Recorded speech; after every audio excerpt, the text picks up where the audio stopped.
Welcome to Contributor Wednesday on Bridge the Gap Network. In this series, you'll hear from thought leaders on a variety of topics dedicated to inform, educate, and influence the senior living industry. Like many of you stuck at home with no place to go, I've been binge watching a few things here and there.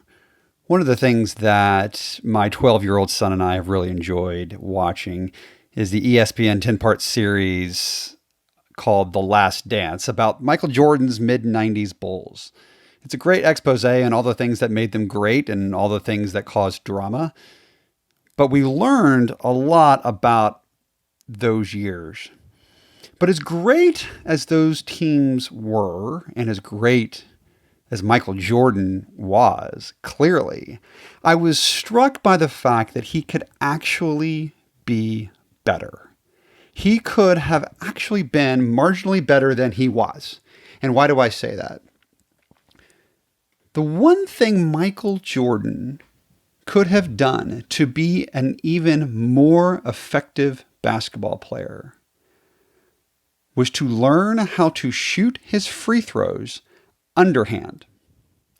For any of you all who have had any passive interest in basketball ever in your life, you know what I'm talking about. I'm, of course, talking about the granny shot. Usually it's something we do as a silly exercise as kids, or we do it at the end of practice, or we do it as a game of horse. But no one actually takes it seriously. But did you know that the granny shot is actually a far more effective way to shoot a free throw than the quote-unquote traditional method of shooting free throws? So why doesn't anybody do it? Well, it's the same reason in football we almost always punt on fourth down. It's the same reason in baseball we use a closer in the ninth inning. And why for over 150 years we've measured baseball players on things like batting average, ERA, and errors. These are assumptions that we've had that we think make us great. In reality, it's the wrong way of looking at the world. It's also the same reason we in the senior housing and care industry are paralyzing ourselves, because we are limited to the same thought processes that consistently fail us over and over and over again. Welcome to Bridge the Gap Contributor Wednesday. My name is Charles Turner. I am the CEO of Kare, and that is Kare with a K, a rapidly growing digital labor marketplace for the senior care industry. I also own and have operated senior housing communities in several states. And over the past decade or so, I have invested and advised several companies, including startups and Fortune 500 companies, who are all on the forefront of aging and technology. So when Josh, Lucas, and Sarah asked me to do a series of podcasts on technology, I said, absolutely not. They decided to send me a microphone anyway, and I agreed to do this under one condition, that we do not do a podcast series on technology. And why not technology? Because the question itself presupposes that technology is somehow different than our normal business. As if it were, quote, one more thing we have to do in addition to the care that we provide. We have, landline telephones in our communities. Do we talk about that in our business? Not really, no. It's still a technology. What about door hinges or roofing systems or light switches? These are all technologies. We don't talk about them. Why not? Because they are technologies that are already a part of our day-to-day vernacular, and they are essential to what we do every day, and we don't ever think about them. The question we really need to be asking ourselves is not about technology. It's the question is, why as an industry can we not innovate? Innovation, or to innovate, is an action. It is a verb. We can't, quote unquote, technology. Technology is a tool. It is a noun. It's how we use technology that will allow us to innovate. Hell, if we can innovate using a simple Big Chief tablet and a number 2 pencil, let's do that. Now, what is innovation? Well, first, let's talk about what innovation is not. It is not the act of completely scrapping the old in favor of the new. That is revolution. No, innovation is the act of making small improvements upon what is already established in order to produce better outcomes. I am not one for revolution. There's so much we as an industry do well, but there's so much we can improve upon. So over the next few months, we're going to talk about innovations. We will identify people and processes and ideas in our industry who are trying to improve our industry and ultimately are building a new paradigm to improve the quality of care for our seniors. We may talk about people who are providing better care, how we are exploring new markets, how can we tackle the labor issues. We may even talk about COVID-19. I would rather not. I think everybody's sick of talking about that, but who knows? Everyone's talking about it. Maybe we will. So let's go back to the beginning. Why did I start a podcast about senior housing and innovation and talk about granny shots? You must forgive me. I generally find sports analogies to be very lazy. They don't require much thought and are incomplete and are often dismissed as quickly as they are mentioned. And dear Lord, do not get me started about golf analogies. But the reason I am blatantly stealing this from Malcolm Gladwell's Revisionist History podcast. I'm going to pause here, and if you haven't listened to that, I definitely recommend you doing that. It's a great use of your time.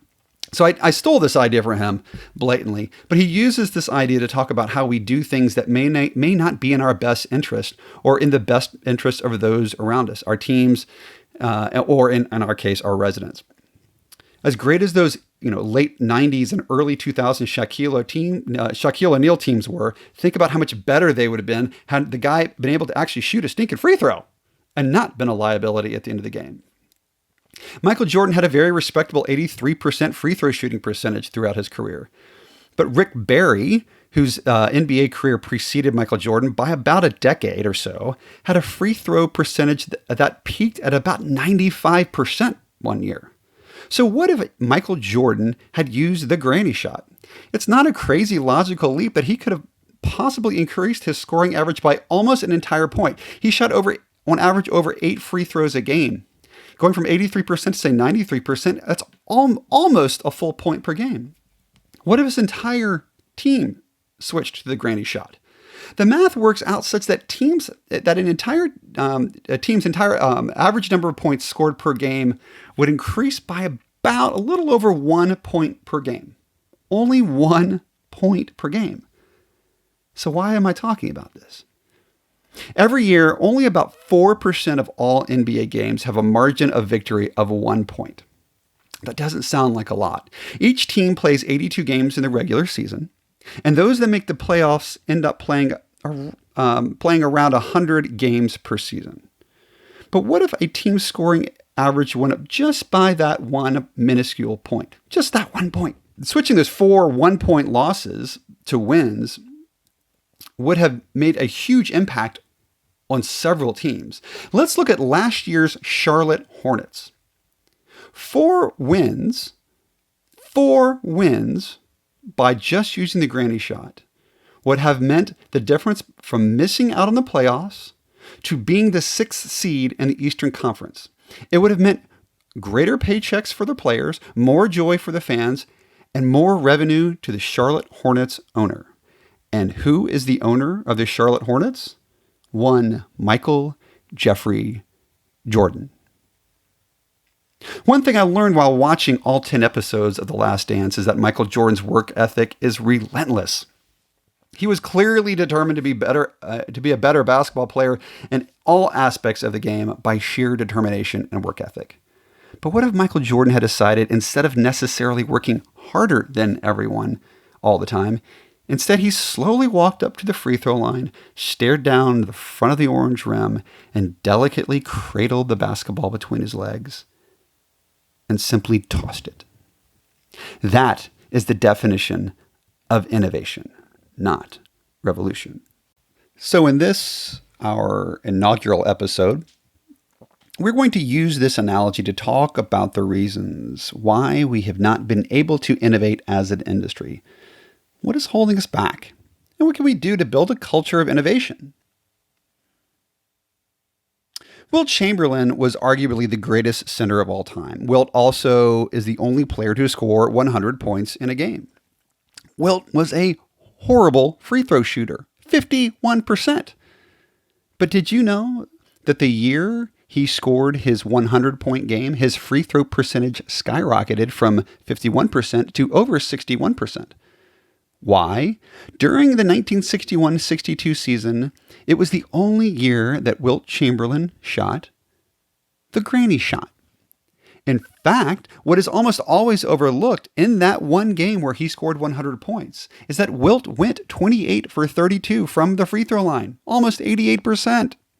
So you would think, after such an amazing milestone, that he would have stuck with the granny shot forever, right? Wrong. The next season, he went back to shooting overhand. I felt silly, he said, like a sissy. So why, despite all of his success, would he do something so ludicrous? This brings me to my first reason why I believe we struggle with innovation in the senior care industry. I've been fascinated with what behavioral economists have termed loss aversion, or in some cases, prospect theory. If you get a chance, read either Thinking Fast and Slow by Daniel Kahneman, based on the work for which he received a Nobel Prize in economics, or simply read The Undoing Project by Michael Lewis, which is the story of Daniel Kahneman and his academic partner Amos Tversky, and how they created this groundbreaking study. One of the things that comes out of the study, which I think is fascinating and applies to not only senior care, it applies to all aspects of life, it applies to our economy, and it applies to almost all of our decision making, is that one of the things that comes out of it, they say the average human will spend 2 to 3 times more time, money, and resources limiting their downside than maximizing their upside. There are stories after stories of this behavior every day. For instance, how often do we go into a restaurant, a new restaurant that we've never been into, and we order the same thing we always do? How often do we avoid interesting travel because of what could go wrong? How hard is it for folks to grow their career because they are afraid of the unknown? Right now, in this era of pandemic, there's a lot of change going on. There's a lot of risks. And I've talked to a lot of people that simply don't want to make a move because the world is too scary. How often in our organizations do we not speak up because we worry about what others may think about us? Look at Wilt Chamberlain. He had already achieved success with a granny shot. But what did he say? He felt silly. If you went back in time to the fall of 2018 and told Michael Jordan and the Charlotte Hornets that they would win 4 extra games and become the 6th seed in the playoffs if they all switched to the granny shot, would they? I seriously doubt they would. Why? Because they would fear of what they would lose more than what they would gain. And what would they lose? They would lose the respect of their peers, maybe in the respect of their fans. They would worry about that far more than what they would actually gain, i.e. wins. But do we do this in our industry? Of course we do, every day. How often do we hire the executive director who has 20 years experience versus the untested outsider from another industry? How often do we still perform 1-hour bed checks and memory care when there are passive technologies that will do this for us in far less invasive ways? We know that sleep deprivation is the leading cause of episodic behavior in our residents. But what do? Mrs. Jones, you okay in there? How many of us are really exploring working with a Medicare Advantage partner to transform our payer mix and our partner mix? Very, very few of us. Why? Change is hard. What if it doesn't work? What if people call us silly? And let's not blame the operators here. How often do our landlords struggle to pony up $15,000 to install a pervasive Wi-Fi system because they fear they won't see return on that on their investment, or it'll affect their short-term dividend? Heck, I see it in my business all the time. I see it in lots of businesses.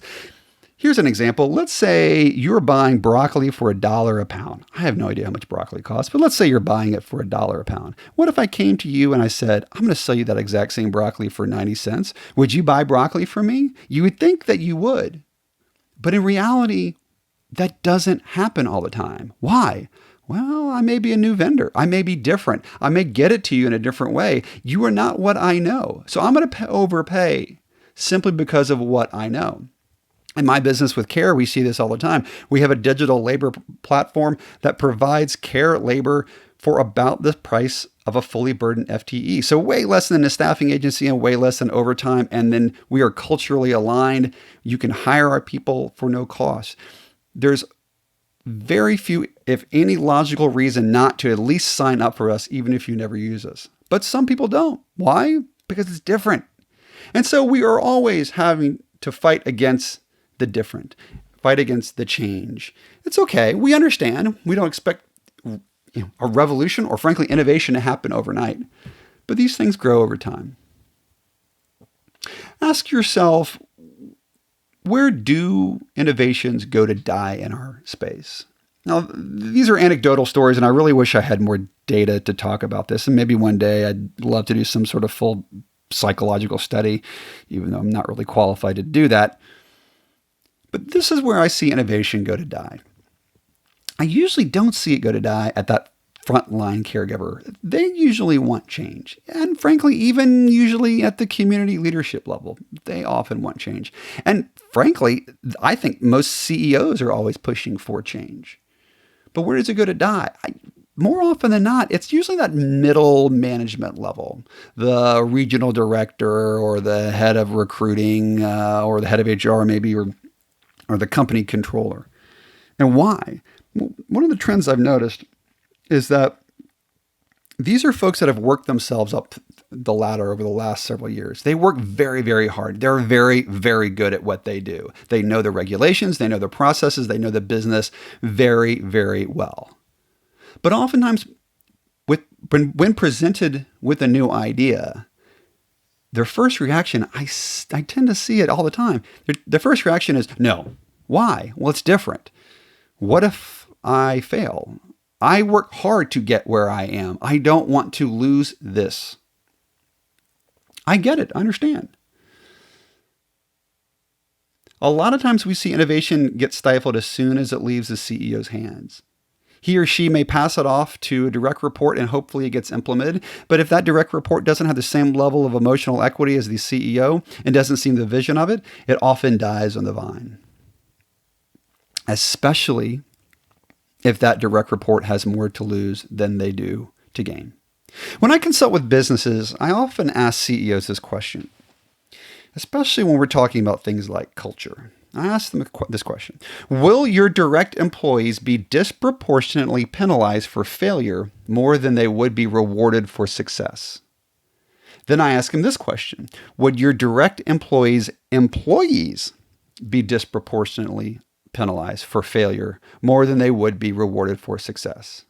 My bet is that most CEOs would say that this is not true of their organization, but in reality, the math speaks for itself. Most people are going to spend 2 to 3 times more energy, time, and resources limiting their downside than promoting their upside. It happens time and time again. So over the next few months, we will explore this idea about innovation in our industry. We will explore the limitations and we'll discuss our opportunities. So at the risk of sounding fairly insipid, let's think about our own granny shots. What are those things that are really holding us back because of fear? Fear of failure, fear of ridicule, or simply fear of change? Thanks for listening to this week's BTG Contributor Wednesday. If you have thoughts on this, I'd love to hear about your quote-unquote granny shots. So please connect with me at btgvoice.com. Thanks for listening to Contributor Wednesday series on Bridge the Gap Network. For more information about the contributors and for a full library of episodes, visit btgvoice.com.